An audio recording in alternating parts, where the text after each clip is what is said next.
Turning around, I had to drive through the deep water sections and then I drove south to the main off-road. From there is an easy drive all the way to Witbank. Witbank is located west and then north.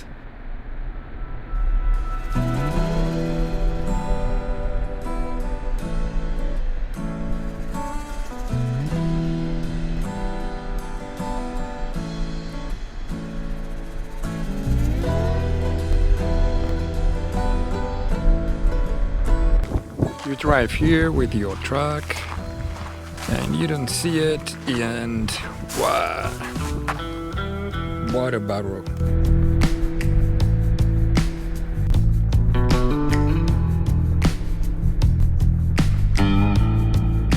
It is a desert road, mostly gravel and sand, but it's very easy to drive there, so there's nothing remarkable about it. It's just a solitary road, very remote, and I only saw another car during the whole day.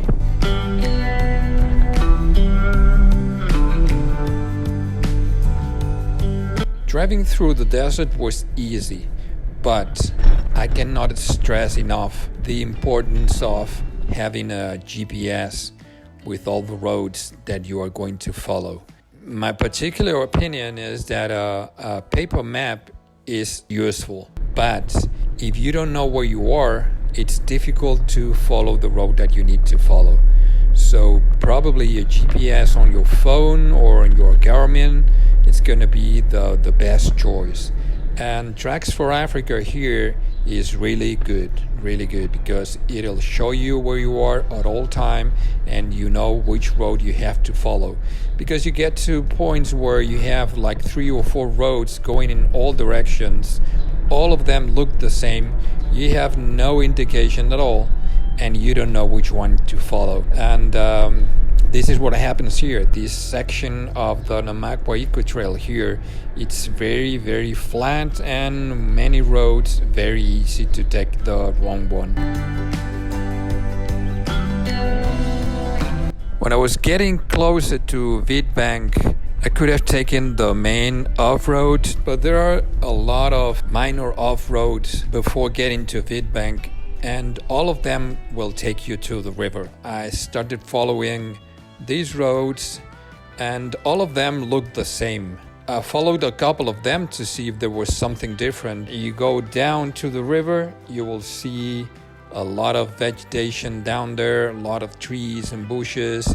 It's amazing how after so many hours of driving through the desert, you will see a patch of lush green vegetation which is on both sides of the river.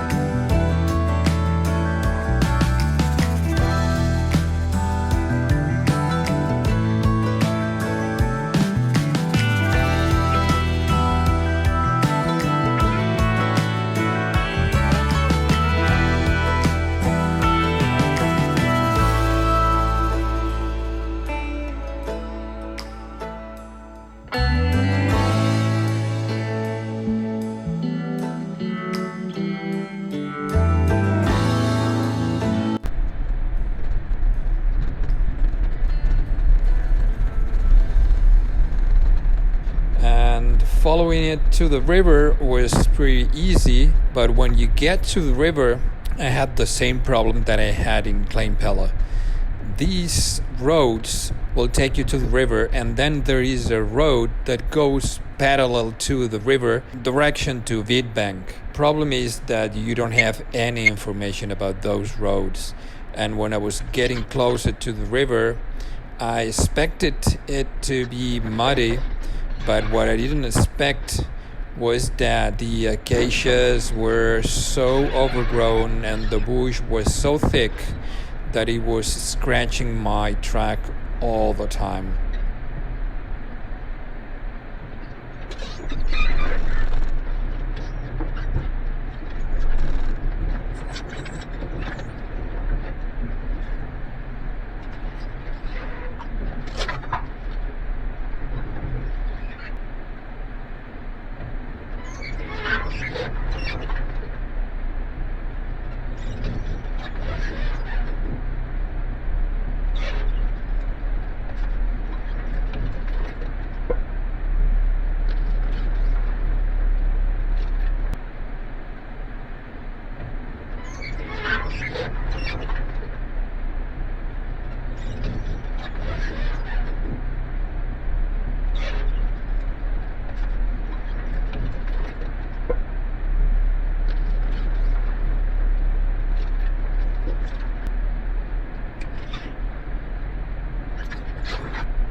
The rain here must have been really, really strong because I started seeing landslides, and finally following this road, which was turning into hell because when you listen to the acacias scratching your truck, it really hurts your heart.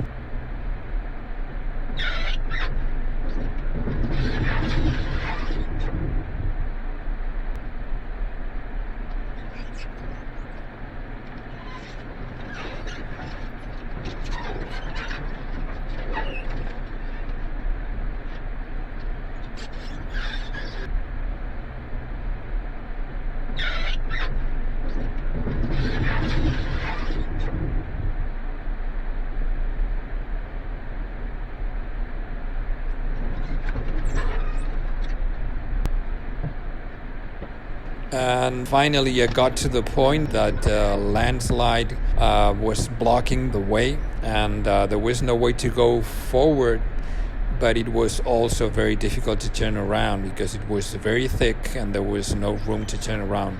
Finally managed to do it and got back following the scratching road until I got out, and from there to Witbank.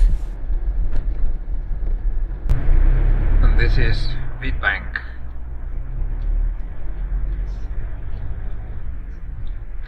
It's a very small town. Don't expect to buy many things here.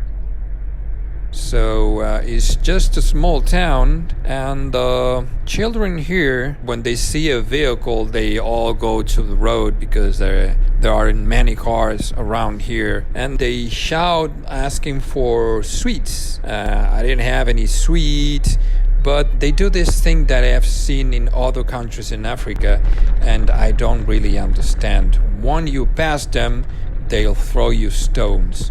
And the worst thing is the adults that are with them, they don't do anything about it. They don't care at all. They don't tell them not to do it because I've seen how they do it to other cars, and I saw the grown-ups there just watching, and they didn't care at all. I didn't expect it here. It is a bad practice, and if one of those stones hits you through the windshield, it can really hurt you bad.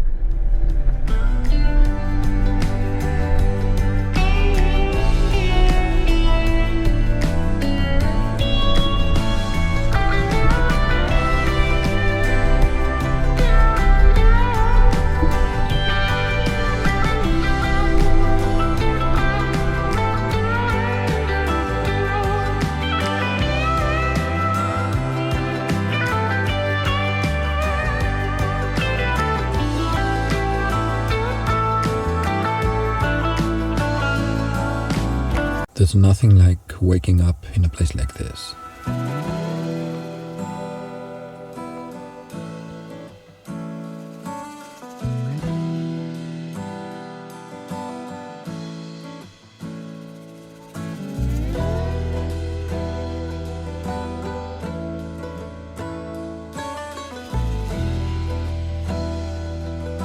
The baboons are wild today.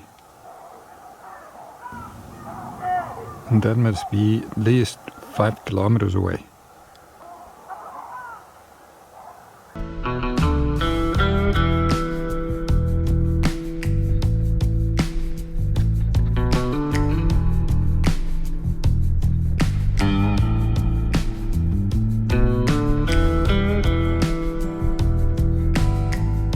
The Namaqua 4x4 Eco Trail from here continues parallel to the Orange River on a westerly direction before turning south and turning northwest again to Good House. How's that for a climb? The road now goes through mountains.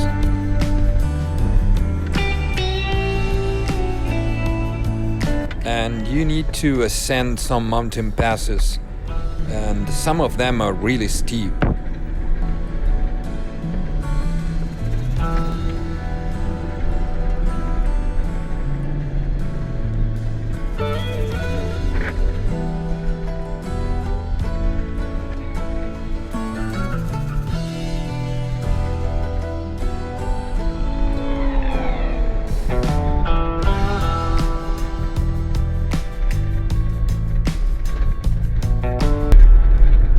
I didn't expect this part. This trail never ceases to surprise me. When I think that I've seen it all, then there's a new part coming.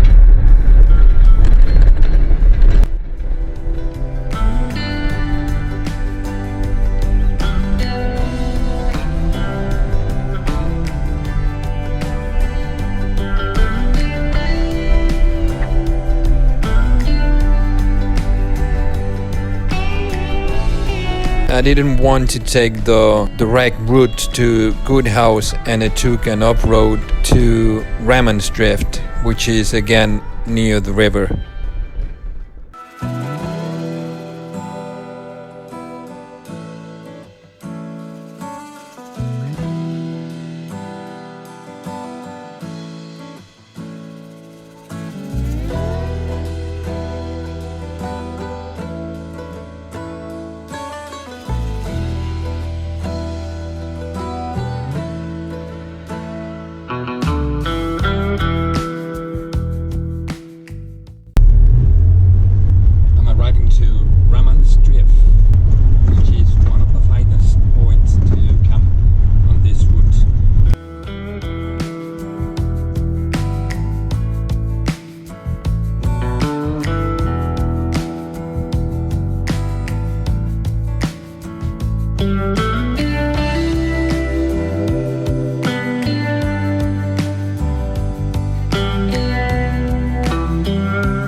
Ramon's Drift was a disappointment.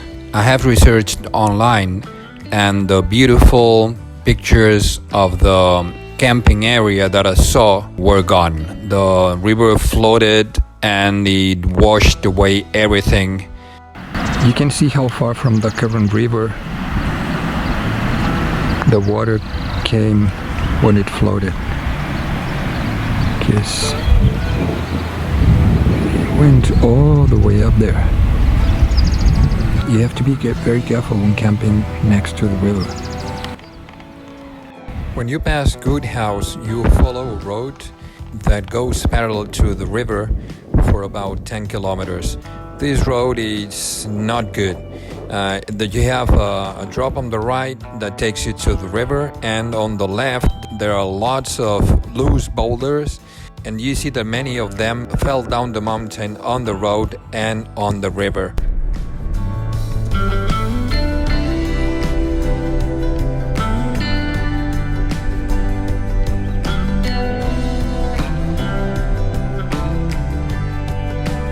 And from there you'll take a beautiful off-road that crosses sand desert, beautiful sand desert.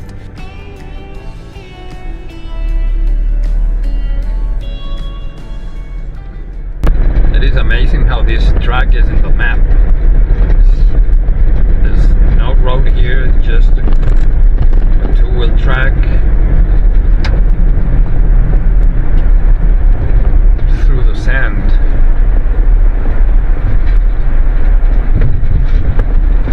Look at that. Look at that. Wow. Really love it.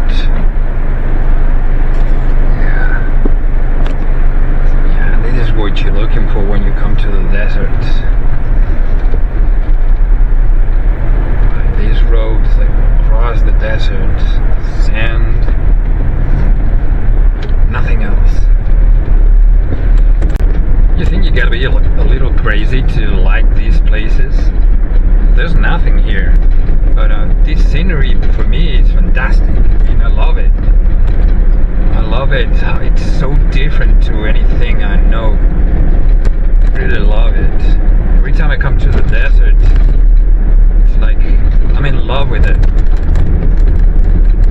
Would I live here? No way. Would I come here every time I can? Listen. Exactly. Nothing. If you learn to like it, you probably end up loving it. And you will miss it when you're not here. Those are old mines, and it seems same material in all of them. Probably this is what was left, they don't need it.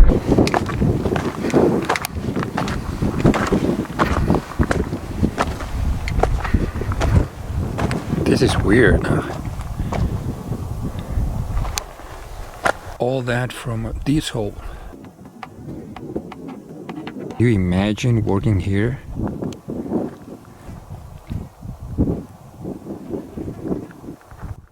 You get to this point where you can either turn right and go straight to the border post of Fjordstrift, or you just cross it and on the other side of this tar road you can continue off-road, and that is what I did.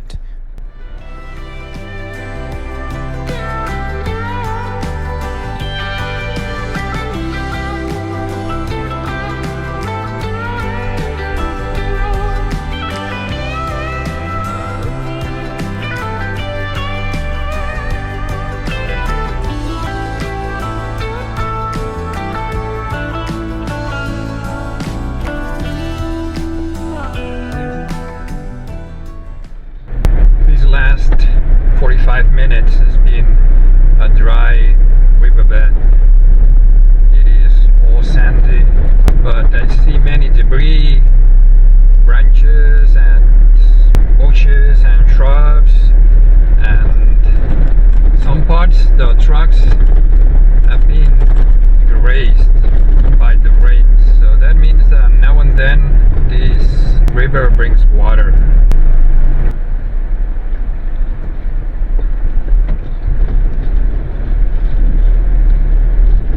This is where I'm going to camp tonight.